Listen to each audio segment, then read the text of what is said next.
Hi, I'm Tom Luna. I'm a former school board member. I was privileged to serve as senior advisor to U.S. Secretary of Education Rod Page. I also had the honor of serving for 8 years as Idaho State Superintendent of Public Instruction. During that time, I also served as president of the Council of Chief State School Officers. One thing I have learned in all these experiences is that educating children is not rocket science, it's more complicated. On my podcast, Swimming Upstream, we will visit with courageous leaders who challenge the prevailing tide and inspire all of us to swim against the current. Let's jump in. Welcome to another episode of Swimming Upstream. We're recording here at Excel and Ed in Atlanta, and it's the last day of the conference.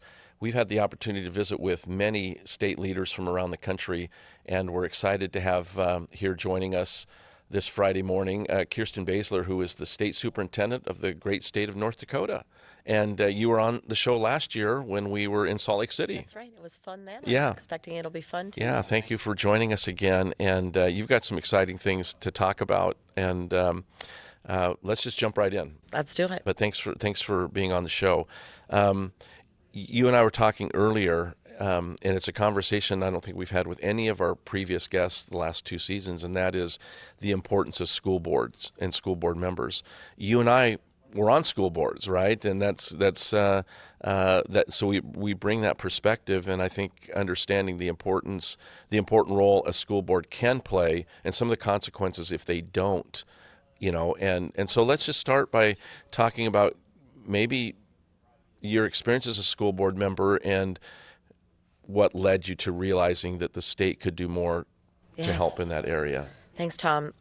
I really enjoyed being a school board member. I served as a school board member for 9 years. Served as president of that board for 7 of those 9 years. And I believe, I often say that I had been an educator before, a building vice principal, I've been a district leader, and there's no job that prepared me more for the state superintendency role than the job of the school board president. It really helped for me as an educator understand the importance of policy and appropriation to driving student outcomes. They are critical to achieving the student outcomes that we all want for our children. And so I brought that experience. Interestingly enough, I was elected as a state superintendent in November of 2012, took office in January of 2013, but my term on the Mandan School Board wasn't over until June. So for 6 months, I did double duty, and I would finish my day at the Capitol with the legislature, drive across the river to my hometown, my boys' hometown of Mandan, and sit as a school board member. And so that was pretty exciting, and to have those two perspectives. But I actually became a school board member a decade earlier than that because I wanted my children's school system, their hometown, to be the best hometown it could ever be. And at that point in time, our school district wasn't doing so well.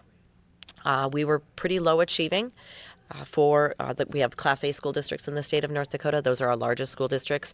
And of the 16 Class A school districts, we were at the bottom of that list as far as academically for student performance. And I knew that we could do better. I knew that we could do better than that. And when I joined the board, I learned a lot. I realized that we had gone to impasse. We are a right-to-work state, and so there's no striking that goes on. But when the board and the teachers aren't able to agree on a contract, it goes to impasse, and then a fact-finding commission comes in.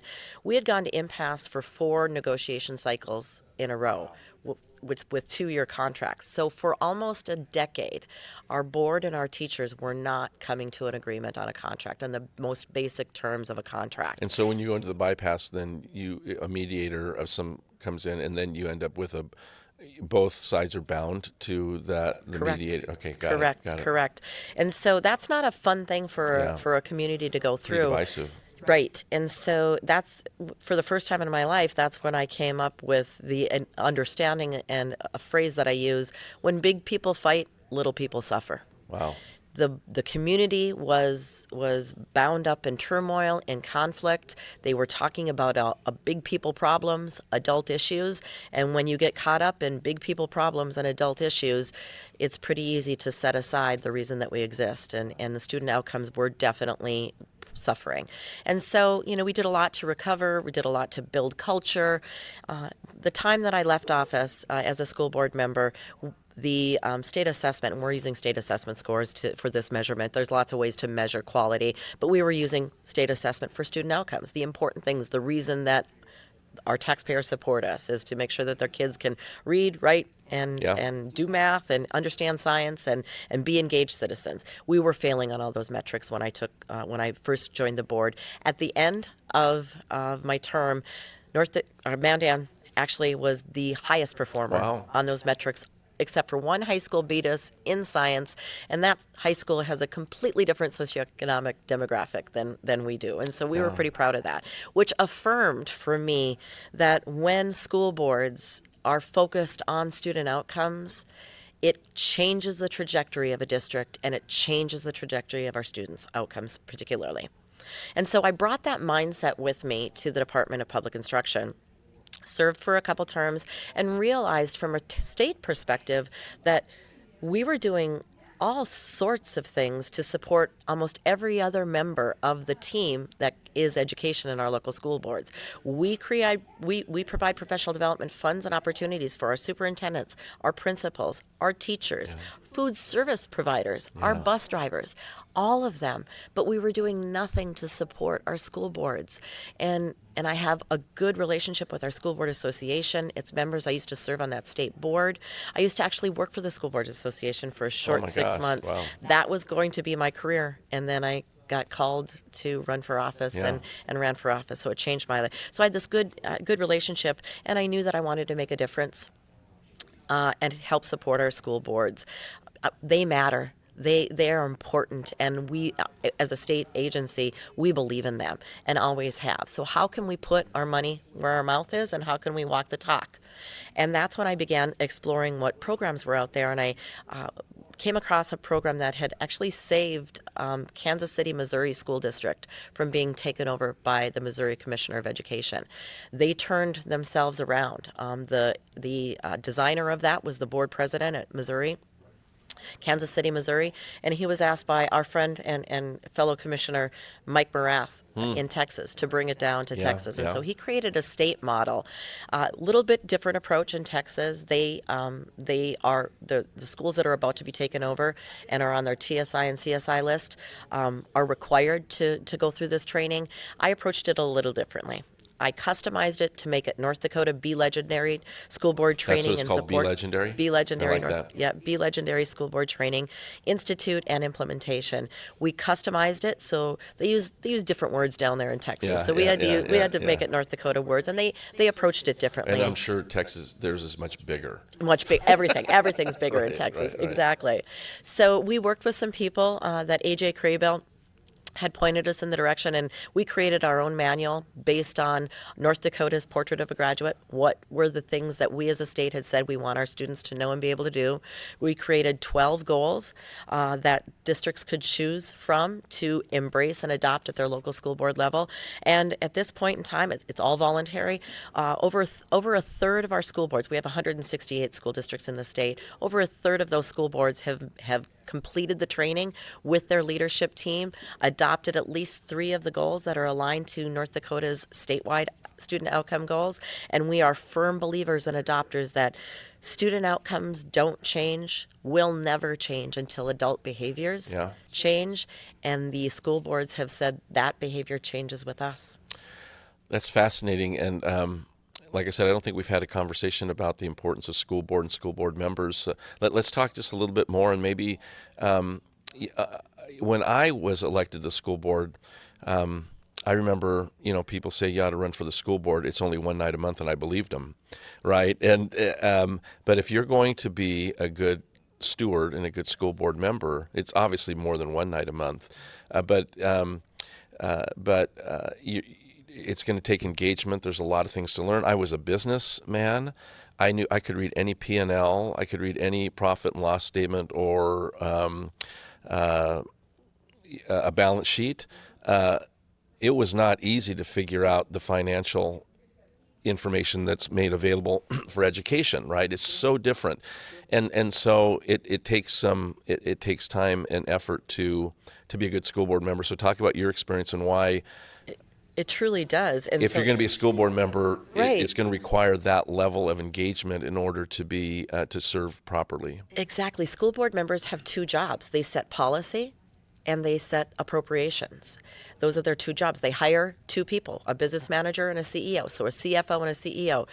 And you were a businessman, so you needed to know the business side of your business, but you also needed to know the content Yeah, side of your yeah, business. yeah. And the same is true for running the business of education. And you never forgot what your business core mission was, what your core purpose was. I think sometimes board members can get really, drug into or drive themselves into ditches and Yeah. forget what their core business is, and that is to educate students. My board was no different than the national statistics. Less than 10% of our school board meeting minutes are spent on talking about student outcomes. School boards, so this training really talks about keeping the main thing, helping them ask the right questions. Now, they aren't the CEO, they aren't an educator, they're not a CFO, but they need to know about it, and they need to be equipped with the right questions to ask, because it is their job to set the expectations of how well they want their students to be doing math, reading, and performing active citizens, science, and social studies. So they have to set that goal, set that mission, and they have to hold the people that they hire accountable to making progress on those goals. And so what questions can you ask? What questions should you ask? We talked earlier about the board member that ripped open his packet as he's walking into the board meeting. Right. We can't do that. If you're going to be a good board member, you need to have knowledge and skills about education, about a business of education, but most of all, you need to have the mindset that all students can succeed. All students must succeed. In North Dakota, that's particularly important because our scarcest resource is human capital, Yeah. people. We only have 785,000 people in the entire state of North Dakota. We can't afford for a single one not to be graduating from high school with those knowledge and skills. How many that they students need. in K-12? About 130,000 K-12. How many school districts? 168 school districts for 168. 130,000 students. Yeah, and 5 members per board. At So, some 5 is the minimum, 7 and 9 are also common. Yeah, so we, yeah, have, so you have we have a lot of elected thousands leaders. of elected school board members. Yeah, do. We and, do. People, I tell people often that some of the most important decisions that are made in that affect your family and in your home happen at the local level: school boards, city Absolutely. councils, right? Right. And Yes. yeah, When I visit with school board members, again, I have a really good relationship with our school boards association, and so I go to their annual convention and I say, I would say that their jobs are more important than our U.S. senators. It has more of an impact on more sure. people. Well, yeah, most immediate and direct impact. Yeah, yeah. So what has been the response then? And first off, talk about how long this has been going on, and then what has been the response. And then I got a follow-up question after Certainly. that. But go ahead. So it's been going on for about a year and a half. I brought our school board member association members, leaders, and executive director and staff. I took them down to Texas to let them watch in action. I had brought some legislators along with that trip to let it watch it in action, and then COVID hit. So we had the momentum of the desire. The funding was going to be a challenge, but we were going to, go to our legislature and ask for some startup funding. Well, along comes COVID. We have less time, but we have some funding. So I used COVID set-aside funding to start this up. So we started it started the planning and the building of it in February of 2021. Actual implementation started a year later, so January of 2022. And so it's been going for about a year and a half. Because it's voluntary, word of mouth is spread. You've heard me describe North Dakota as one community with a really long main street. At first, our superintendents were really nervous about this training of their board members, but now superintendents are saying it's the best thing they ever did.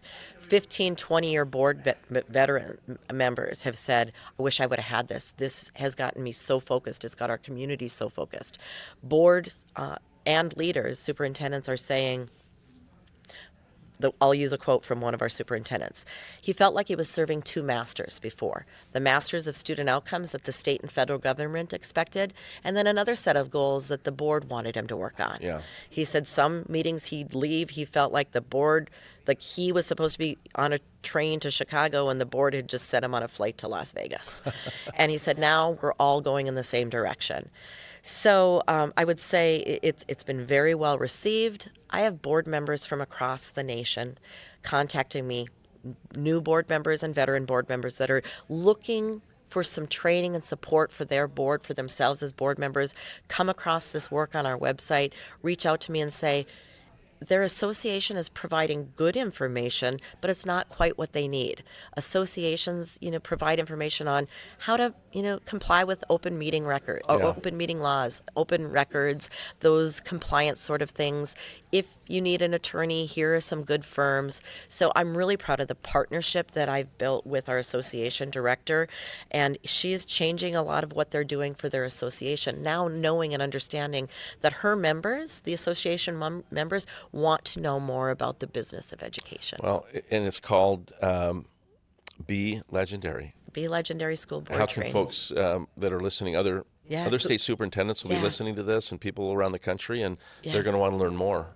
Other state superintendents actually are looking at replicating this, so it might be coming to a state near you Yeah. and support. So just go to our website, the Department of Public Instruction's website in North Dakota. All right, It's great. right on there. Wonderful. Let's shift gears. You've also done some innovative work to address teacher shortage, which everybody's experiencing, right? And, Yes. And it's not just teacher shortage. I mean, there's a labor shortage. In general, So you're not yes. you're competing with every other business and out there that is in need of employees and It's truly workers. a crisis shortage in North Dakota.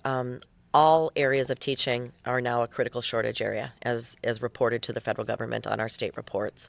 Even when I first took office, elementary school teachers hadn't been on that list, Yeah. and now elementary teachers are on that list as a critical shortage area as well. And so, yes, we needed to do something. And as you look at data has to drive everything, right? As you looked at the data in North Dakota, I had done a study, partnered with our university system to do a study. Our teacher preparation programs in our state were graduating enough teachers to fill our vacancies and to plan for the retirements in our upcoming retirements. So what was going on? And you look further into the data, and there are 10,100 licensed teachers in North Dakota working in our classrooms across the state.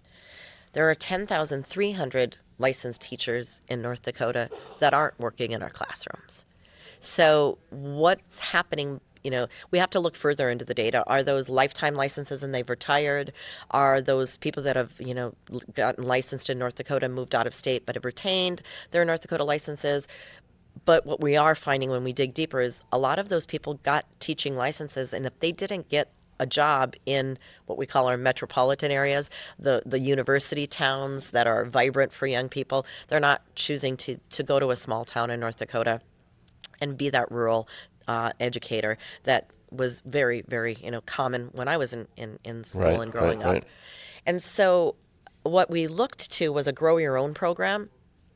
Paraprofessionals that were living in our small communities, our rural communities, likely had children of their own going to that school, had a spouse that was working in the community, or other family members.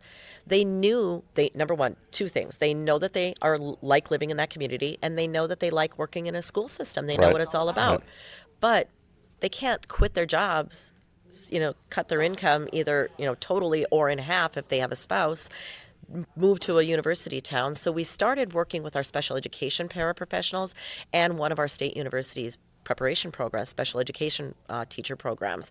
And they said, you know what? They got permission from their president and from the university system, said, we're going to flip that. We'll enter into an agreement with a local school district. If that school district is willing to take on some of the practicum supervision responsibilities, the student teaching responsibilities, just kind of the overall supervision, we'll work with them, then we'll deliver that content online. You take over some of the human being supervision responsibilities at the local school district. We'll provide that degree. So we provided scholarships for those paraprofessionals that wanted to become teachers. And when we opened it up, we had this long waiting list. And unfortunately, we weren't able to fund all of them. We were using IDEA funding. We weren't able to fund all of them. Well, again, a blessing and a curse. COVID funding comes along. We were able to get everybody off the waiting list, get them started on as a special education para to teacher program, and we were able to expand it to our other education preparation programs. And one of our private universities focused on rural, another public preparation program focused on EL teachers and early learning teachers. And so got really excited about it. And with any good legislature, they noticed what was happening, and we brought the information to them and said, COVID funding is going to run out. So would you please fund this? And so they appropriated money for us to continue the program. I should also say we did the same thing with our school board training. We took them the evidence of a good program. Yeah. Now our state legislature is That's funding the the key, program. isn't it? It Show is. results. Show and, results. Yeah. And so we had an appropriation from our legislature, and we then became aware that the U.S. Department of Labor was So yeah, this is unique. So Yeah. spend a little bit of time for our listeners so they understand how you navigated this. It could be an opportunity for them. truly. And so though our Grow Your Own program was a quasi apprenticeship program, registered apprenticeship programs have decades and decades of research of the mechanisms and the support, because they've been doing it with many different occupations. So we decided to take the plunge and apply for the Department of Labor's registered apprenticeship funding. And North Dakota was the only Department of Education that applied for this competitive grant. And the Department of Labor awarded North Dakota $4 million to continue the That's registered. a lot of money in North Dakota. A lot Yeah, of money. yeah. That's a lot of money. And we were only one of 7 states that got a competitive grant in general, much less the only Department of Education that received a competitive grant. So now we are in the midst of this. And again, numbers matter. They don't sound significant for a state like New York or California, but considering that we only have 10,000 teachers in general, between the two programs, the state funded and the Department of Labor funded, we expect to graduate over 700 teacher candidates Yeah, in the next that's 2.5 incredible. years. So really incredible. Yeah. So once we became accustomed to working with the Department of Labor, they weren't so scary. As Department of Education people, we work with the Department of Ed, Department of Ag through our child nutrition. It's like, do we want to get involved with another federal Yeah, agency? yeah. But we took the plunge once we did it with our teacher program. What we heard from our teachers for the retention issue, 2 things. One, there's just not enough help. There aren't enough paraprofessionals to help them as that extra set of hands and eyes in their classrooms, and they don't feel supported by their leaders. They don't feel supported by their building leaders. And so that signaled to us that we needed to come at this teacher retention problem, or find a solution as a full continuum, wrap our arms on a full continuum around those classroom teachers. Number 1 step is to ensure that their building leaders have what they need in training, support, and an apprenticeship program to be the instructional leader and Right, the building right. leader Critical. that classroom teacher needs. And so we did what Tennessee did a couple years earlier with the teacher occupation. We went to the Department of Labor and said, would you please add elementary and secondary principals to your apprenticeable occupation list? And they said yes. They approved that request in June of 2022. So now we're running a principal apprenticeship program, partnering with one of our research universities in the state. We have 10 principal apprenticeships there. Again, if you're going to be a high quality principal, you're not going to get the experience and support if you're doing that in summer programs or night classes and doing a 2-week Boot camp. internship Yeah, in the middle of yeah, the summer, yeah. because you can't quit working because you have a family. And so that's the upper end of our continuing. The lower end is to create a credential we already have paraprofessional credentials for special education paras and Title I paras. We're creating a regular educator paraprofessional certificate credential that will be provided by our agency and issued by our agency for our high school students. Because what we've recognized is paraprofessional positions generally don't come with benefits in any of our schools. So our target audience has to be 16 to 26, because those are young people that are still on their parents' insurance. Yeah. And then the upper end, they maybe, retired as a from our local energy industry, and they don't need insurance. And so we're really targeting those too. And we, stackable credentials. I know that you work a lot with stackable credentials and other occupations. We are now creating a stackable credential for our paraprofessionals, so they can start with a credential when they graduate from high school, which leads to an associate's degree, which leads to a bachelor's degree in education. It's all fascinating work, and focusing on a couple areas that don't get a lot of attention. We definitely don't talk enough about. It's true. School board members and grow your own teacher programs, and very, I want to say clever, that's a compliment, but idea to reach out to the Department of Labor, right, and tap into those programs. So I want to just continue to thank you for your leadership, and you're the past president of CCSSO. That's correct. Yeah, and yes. So that the opportunity you have to share those experiences and enthusiasm with the rest of state leaders is a blessing for all the other states and state superintendents. So good work. Thank you. I Good appreciate work. that. I will quote Theodore Roosevelt, adopted son of North Dakota. There's no greater prize in life than working hard at work worth doing. Yeah, there you go. I like that.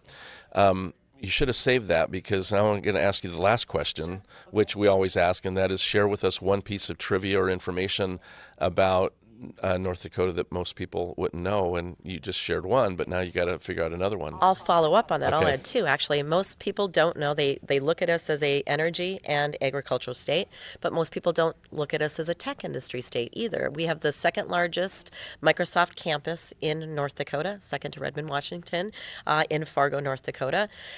And I will also share with you, I will invite everyone to North Dakota, because the Theodore Roosevelt Presidential Library will be opening in Medora, North Dakota in July of 2025. The Roosevelt family has chosen North Dakota as the home for that library. Wow, that is great information. Yeah, I appreciate you sharing that, and appreciate you being on the show again, Superintendent Baesler, and I appreciate all your good work, and thanks for swimming upstream and going against the current and getting great things done for your state. Thank you, Tom. All right, thank you. Thank you.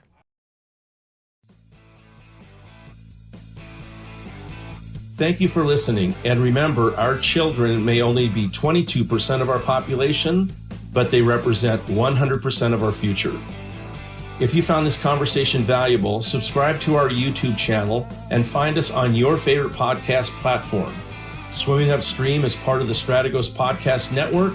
To view the entire lineup of our shows, visit our website, strategosgroup.com.